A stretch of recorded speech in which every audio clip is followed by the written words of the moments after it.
In Connect Pro, it's easy to record your virtual meetings or classes. Before you can record, you want to make sure that you have an audio profile set up. You can confirm that by going to the audio here, go to audio conference settings, and then you'll notice that I have my AT&T Michael profile already set up for this room. For AT&T, it just means that the meeting room will dial in as a participant on my AT&T line, and that's what enables us to capture the audio when we record. But we could also use one of our West audio profiles as well. For this test, we'll use our AT&T profile. You're going to want to make sure that you already have someone signed in to your AT&T conference line as a host.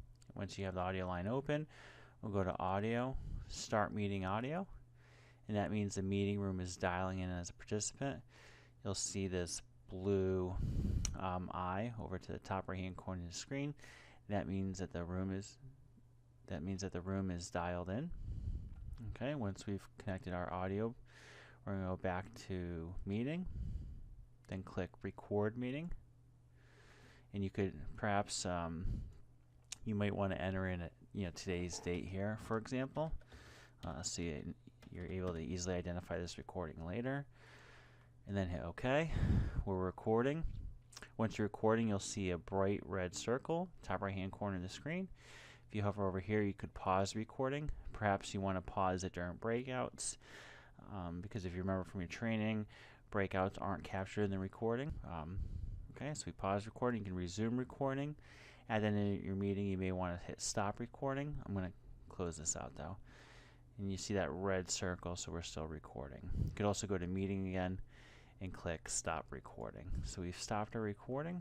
Now I'm going to show you how to access the recordings later on. You can do that by going into your Connect Pro account. I'm just going to do that real quick.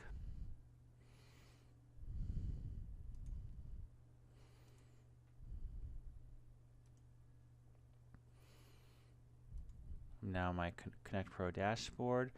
I'm going to scroll down to the meeting that we had, which was the test meeting.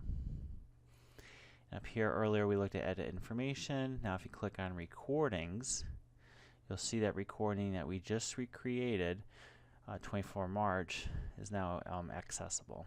Okay. And then once you access the recordings, there's a few things that you can do with it. If you click right here, this little checkbox, you're able to change the access type from private is the default. You can change it to public so that anyone can access it. You could set a passcode if you wanted to. We've never done that. Right here.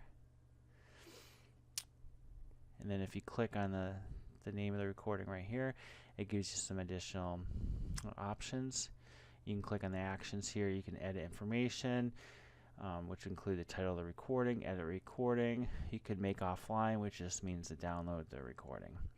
And then you see a URL here. This is a URL that you would share if you wanted to share the recording. Anywhere that you can share a URL, in an email, on an intranet site, you'll be able to share the recording. So if anyone clicks on this, they'll be able to see your recording, as long as you have it selected as public. Okay, that's how you start and stop your recording, and then this is where you find it. In another video, we'll cover on how to edit your recording.